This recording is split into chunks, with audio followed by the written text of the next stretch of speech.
যুক্তরাষ্ট্রের মিশিগান অঙ্গরাজ্যে দুই পক্ষের সংঘর্ষে গুলিবিদ্ধ হয়ে এক বাংলাদেশি যুবক নিহত হয়েছেন। এই ঘটনায় গুরুতর আহত হয়েছেন আরও ৩ জন। তাদের হাসপাতালে ভর্তি করা হয়েছে। রোববার ডেট্রয়েট শহরে বাংলা টাউনে এই ঘটনা ঘটে। গুলিতে নিহত যুবকের নাম আব্দুল আহাদ। তিনি ডেট্রয়েট শহরের ম্যাকডুগাল স্ট্রিটের বাসিন্দা শফিক আলীর ছেলে। তার দেশের বাড়ি সুনামগঞ্জের বিশ্বনাথ উপজেলার দোহাল পীরের বাড়ি গ্রামে।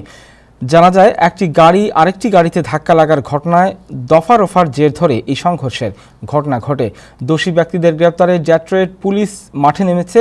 এদিকে সোমবার বাদ মাগরিব নিহত আব্দুল আহাদের জানাজার নামাজ সম্পন্ন হয়েছে। ডেট্রয়েট শহরের মসজিদ নূরে অনুষ্ঠিত নামাজে অংশগ্রহণ করেন কয়েকশো মানুষ।